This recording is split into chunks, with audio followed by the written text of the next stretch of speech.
Hello everyone, कैसे हैं आप सभी। आई होप आप लोग अच्छे होंगे। तो आज हम लोग फिर से क्लास जो भी है उसको कंटिन्यू करेंगे और मिडवाइफरी का क्लास 6 करेंगे।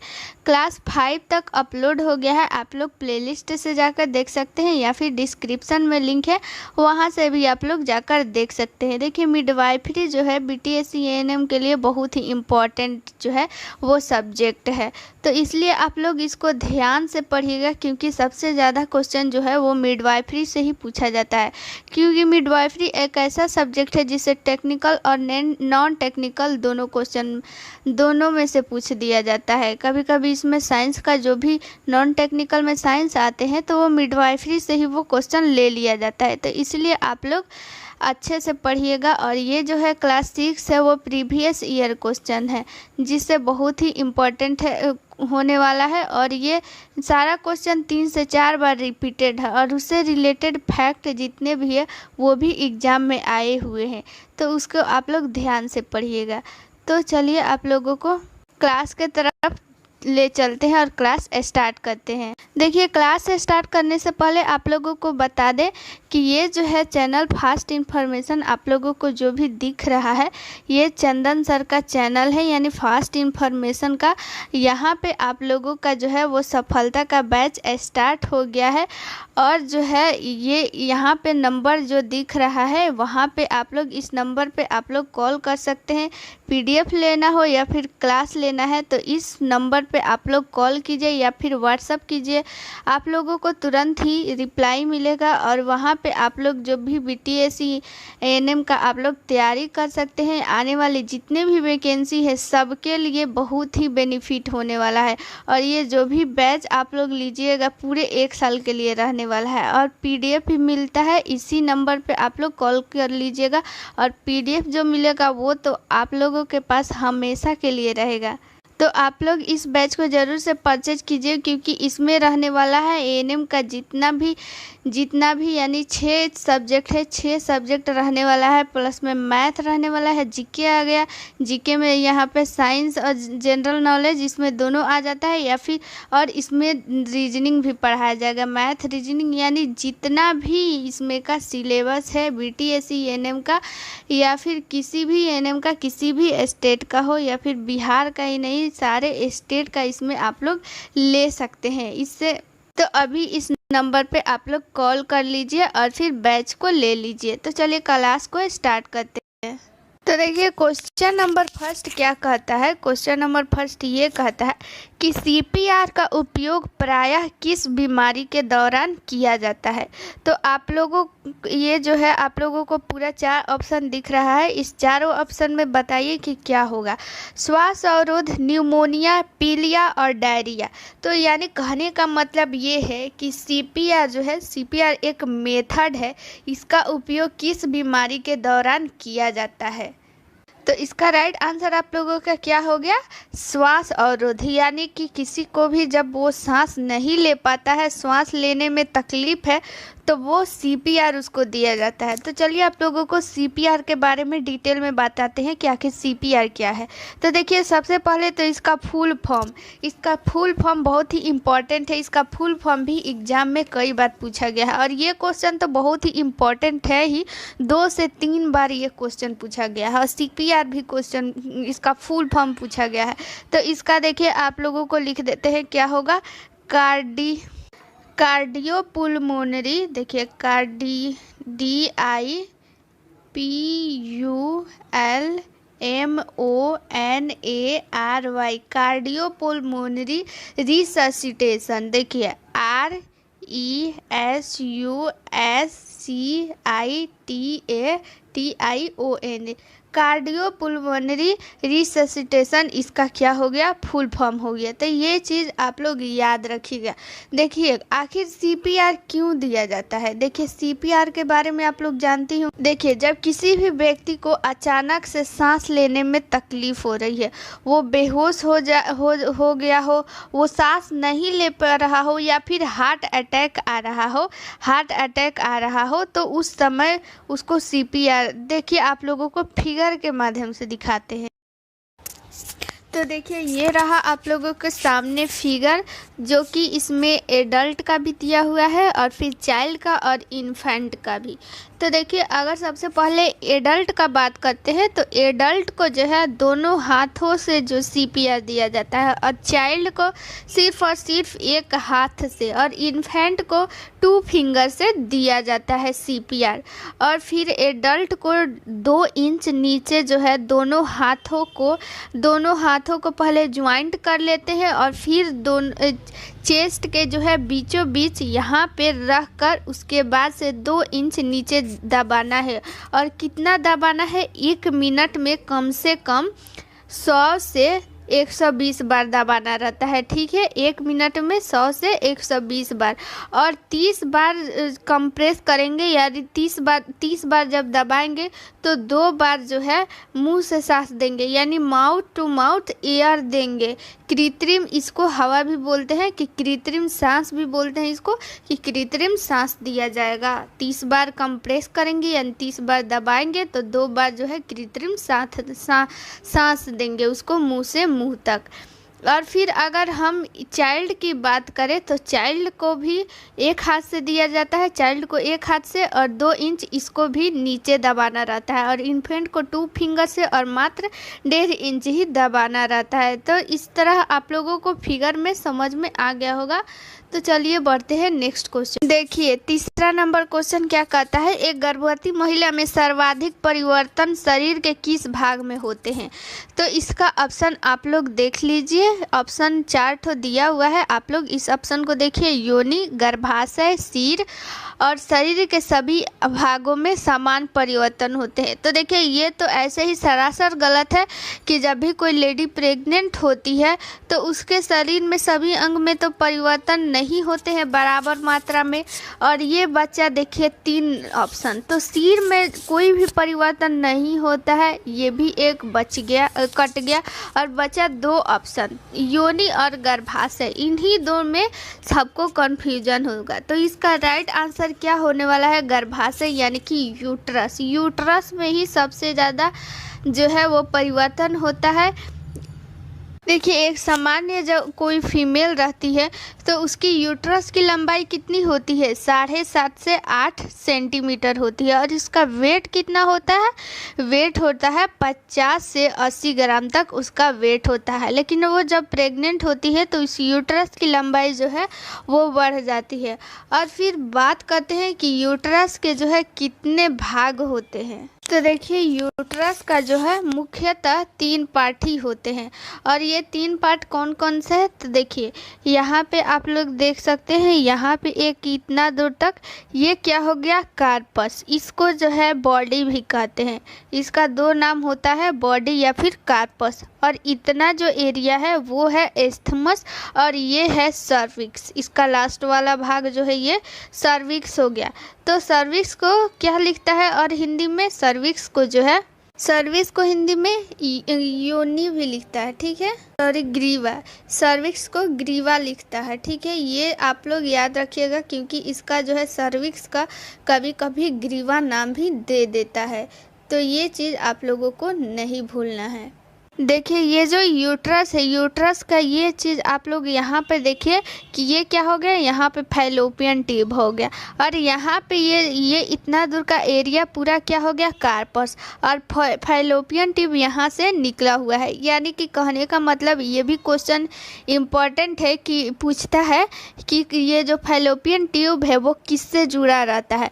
तो ये अगर फैलोपियन ट्यूब अगर डिटेल में पूछे तो यूट्रस का जो ये कार्पस है या फिर बॉडी इसको भी बोलते हैं, तो ये ऑप्शन में दे सकता है कि कार्पस से जुड़ा रहता है कि एस्थमस से कि सर्विक्स से। तो इसका आंसर क्या हो जाएगा कि वो कार्पस से जुड़ा रहता है। ठीक है, चलिए अगला क्वेश्चन, ये तीसरा क्वेश्चन हो गया। अब चौथा क्वेश्चन देखते हैं कि गर्भाशय में गर्भाशय में मौजूद गर्भाशयशिशु का सबसे सामान्य गर्भ प्रसूति अंग क्या होता है। यानी कि जब कोई प्रसव होता है, प्रसव के दौरान एक गर्भाशयशिशु जब निकलता है, यानी कि जब भ्रूण बाहर निकलता है, तो वो सबसे पहले उसका कौन सा अंग दिखता है, यही पूछ रहा है। इस ऑप्शन में सबसे पहले आप लोग बताइए कि चारों ऑप्शन में क्या होगा।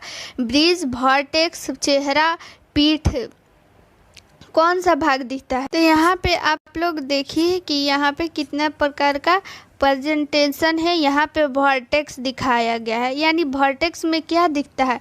वर्टेक्स में सबसे पहले बच्चे का जो है वो सिर दिखता है। अगर ब्रो प्रेजेंटेशन रहेगा तो उसमें जो है बच्चे का जो भौं है वो दिखेगा, और फेस में है तो इसके नाम से ही है फेस, और ब्रो में भी उसके ब्रो मतलब भौं होता है तो उसका भौं दिखेगा, और फेस प्रेजेंटेशन रहेगा तो उसमें भी फेस दिखेगा। तो और एक प्रेजेंटेशन होता है ब्रीज प्रेजेंटेशन। तो ब्रीज में देखिए यहाँ पे आप लोग देख लीजिए कि ब्रीज कैसा होता है। तो ये जो वर्टेक्स वाला है ना, तो एकदम सेम इसका उल्टा जो है ब्रीज प्रेजेंटेशन होता है, यानी इसमें पहले जो है सिर दिख रहा है और लास्ट में इसका पैर है। लेकिन अगर हम लोग ब्रीज की बात करें तो उसमें सबसे पहले उसका ये वाला पैर वाला भाग दिखाई देगा और लास्ट में ये वाला सिर जो है दिखाई देगा। तो यहाँ पे आप लोगों को समझ में आ गया होगा कि गर्भाशय में मौजूद गर्भाशयशिशु का सबसे सामान्य गर्भ प्रसूति अंग क्या है। तो वो है वर्टेक्स, यानी कि सबसे पहले उसका सिर दिखता है। यही सबसे ज़्यादा अंग दिखने वाला एक प्रेग्नेंट लेडी का सबसे, अगर उसका बच्चा होता है तो उसमें 100 में अगर ज़्यादातर लोगों की बात करें तो उसमें ज़्यादातर का जो है वो वर्टेक्स दिखता है। ब्रीज भी बता दिए कि ब्रीज में क्या दिखता है। ब्रीज जो है सेम वर्टेक्स का उल्टा होता है। इसमें सबसे पहले जो है वो सिर दिखता है और लास्ट में पैर रहता है, लेकिन ब्रीज में सेम इसका उल्टा, चेहरा से तो चेहरा ही है और पीठ में जो है वो पीठ दिखता है। अगला क्वेश्चन देखिए 5 नंबर क्या कहता है कि देखिए आरबीसी बनने में मदद करता है तथा जनन व रुधिर के थक्के को भी रोकता है, वह कौन है। तो देखिए यहाँ पे आप लोग एक इम्पॉर्टेंट क्वेश्चन है, ये बहुत ही इम्पॉर्टेंट है। ये जो है प्रीवियस ईयर क्वेश्चन है, बहुत बार पूछा गया है कि आखिर जो है आरबीसी की बनने में भी कौन मदद करता है और कौन जो है रक्त को थक्का। तो देखिए ये पता हो या ना हो, लेकिन ये सबको पता होगा कि रक्त का थक्का बनाने में कौन मदद करता है। तो विटामिन ई मदद करता है रक्त को थक्का बनाने में। ठीक है, अगला क्वेश्चन 5 नंबर क्वेश्चन देख लेते हैं कि 5वां नंबर क्वेश्चन क्या कहता है। देखिए विटामिन जो मस्तिष्क, धमनियों और रुधिर कोशिकाओं को मजबूत बनाने में मदद करता है। तो इसका राइट आंसर हो जाएगा विटामिन B12। तो देखिए B12 जो है इसका रासायनिक नाम आप लोगों को कभी कभी पूछ लिया जाता है कि इसका रासायनिक नाम क्या होगा। तो आप लोग कमेंट बॉक्स में बताइए कि क्या होगा इसका रासायनिक नाम। तो बता देते हैं इसका रासायनिक नाम क्या होगा, साइनोकोबालामिन। इसका विटामिन B12 का क्या हो जाएगा, साइनोकोबालामिन, साइनोकोबालामिन। देखिए विटामिन डी का क्या हो जाएगा, आप लोग बताइए कि विटामिन डी का जो है रासायनिक नाम क्या होगा। विटामिन सी का क्या होगा, एस्कॉर्बिक एसिड होगा, और विटामिन डी का क्या हो जाएगा, कैल्सीफेरॉल। तो चलिए आगे क्वेश्चन देखते हैं और फिर से इसको देखिए, इसको याद कर लीजिए। ये क्वेश्चन पूछता है, ये साइंस में भी आप लोगों को पूछ देगा, यानी नॉन टेक्निकल और टेक्निकल ये दोनों से रिलेटेड है, इसलिए आप लोग याद कर लीजिए। B12 cyanocobalamin, B12 cyanocobalamin, vitamin D calciferol, vitamin C ascorbic acid, vitamin C ascorbic acid. ऐसे ही आप लोग 2-3 बार सुनिए, आप लोगों को ज़रूर से ज़रूर याद हो जाएगा। देखिए अगला क्वेश्चन क्या कहता है, कान का कौन सा भाग ध्वनि कंपनों को विद्युत संकेतों में बदलता है। कॉग्लिया, श्रवण नलिका, कर्ण पटही झिल्ली और कर्णपाली, यानी इसको इंग्लिश में पिन्ना कहते हैं। इसका राइट आंसर क्या हो जाएगा, कॉग्लिया।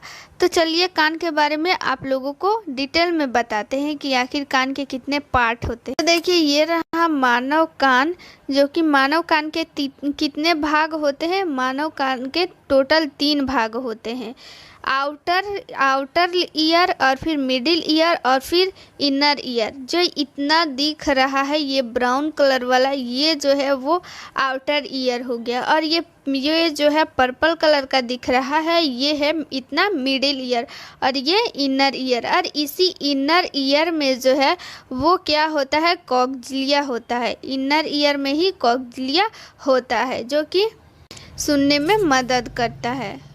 चलिए अगला क्वेश्चन देख लेते हैं। 8 नंबर क्वेश्चन क्या कहता है। 8 नंबर क्वेश्चन ये कहता है कि 4 कोष्ठीय हृदय युक्त गर्म रक्त वाले प्राणी हैं, सरीसृप, स्तनधारी, मछली और फिर उभयचर। तो इसका राइट आंसर हो जाएगा स्तनधारी। तो देखिए स्तनधारी में क्या हो जाएगा, उसमें जो है स्तनधारी यानी यहाँ पे स्तनधारी है, तो स्तनधारी में जो है वो 4 कोष्ठीय जो है वो हृदय होता है।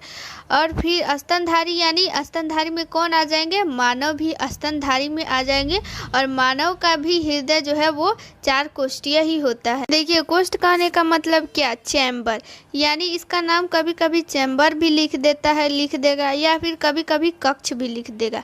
तो इसमें जो है मानव के हृदय में जो है वो 4 कक्ष होते हैं। यहाँ पे आप लोगों को देख सकते हैं, यहाँ पे 4 कक्ष मिल जाएंगे, जो कि यहाँ पे देखिए लेफ्ट एट्रियम यहाँ पे दिख रहा है, ये जो है वो लेफ्ट एट्रियम है आप लोगों को।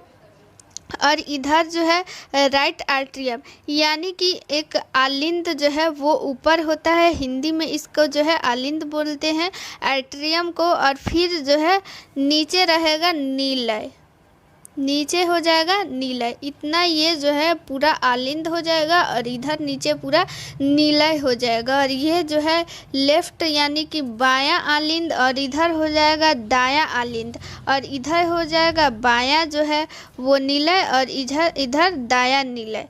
तो चलिए ये क्वेश्चन हो गया खत्म, और चलते हैं 9वां नंबर क्वेश्चन में। 9वां नंबर क्वेश्चन क्या कहता है कि निद्रा रोग को क्या कहते हैं, और स्लीपिंग सिकनेस भी इसका इंग्लिश नेम भी कभी कभी दे देता है, नामक बीमारी होती है। यानी निद्रा रोग किससे होती है, तो विटामिन ए की कमी से होती है, कि रक्त में शरीर में कैल्शियम की कमी से, रक्तचाप के बढ़ने से, कि ट्रिपेनोसोमा नाम के एक कोशिकीय जीव से। तो इसका राइट आंसर हो जाएगा ट्रिपेनोसोमा नामक एक जीव से होता है। विटामिन ए की कमी से क्या होता है, देखिए ये क्वेश्चन भी बहुत बार पूछा हुआ है कि विटामिन ए की कमी से कौन सी बीमारी होती है, तो वो रतौंधी होती है। और कैल्शियम की कमी से क्या होती है, कैल्शियम की कमी से हड्डियों में भी जितना रोग होता है, जैसे कैल्शियमलाइटिस हो गया, या फिर क्वाशियोरकर और मरस्मस जो है, ये सब जो है विटामिन डी बोलिए या फिर कैल्शियम की कमी से ये सब रोग हो जाते हैं। अगला क्वेश्चन और लास्ट क्वेश्चन देखते हैं कि देखिए इसमें अगला लास्ट क्या है, इनमें से कौन से गुणसूत्रों द्वारा व्यक्ति में क्लीनेफेल्टर सिंड्रोम होगा। यानी कि देखिए क्लीनेफेल्टर सिंड्रोम जो है वो एक बीमारी है, जन्मजात बीमारी है, इसका जो है अभी तक कोई इलाज नहीं है। तो इसमें से कौन सा गुणसूत्र है जिसके कारण से वो क्लीनेफेल्टर होगा, तो इसका राइट आंसर क्या हो जाएगा, XXY हो जाएगा, यानी ऑप्शन नंबर फर्स्ट हो जाएगा। तो देखिए जिन लोगों में भी देखिए एक सेक्स क्रोमोसोम होता है, और ये जो है एक 22 जोड़ा क्रोमोसोम, ये मेल और फीमेल दोनों में बराबर होता है, लेकिन टोटल कितना क्रोमोसोम यानी गुणसूत्र होते हैं 46, यानी 22 पेयर जो है यानी 44 जो है गुणसूत्र मेल और फीमेल में दोनों में बराबर होता है। लेकिन सेक्स क्रोमोसोम 2 होता है यानी 1 पेयर होता है, और जो है मेल में कितना होता है वो X और Y होता है, लेकिन फीमेल में XX होता है। लेकिन इसमें जो है ये एक बढ़ जाता है क्रोमोसोम, इन लोगों में जिन लोगों में भी क्लीनेफेल्टर जो है वो सिंड्रोम होता है उसमें 47 क्रोमोसोम हो जाएगा। ये जो है यानी कि ये 3 क्रोमोसोम ये बढ़ गया एक, तो यहाँ पे कितना हो जाएगा 47 हो जाएगा। तो इन्हीं अगर ये 47 जिन लोगों में भी क्रोमोसोम हो जाते हैं वही लोग नपुंसक कहलाते हैं, ठीक है, नपुंसक हो जाते हैं, उसमें मेल और फीमेल दोनों का गुण दिखने लगता है। तो चलिए मिलते हैं नेक्स्ट वीडियो में। थैंक यू, जय हिंद।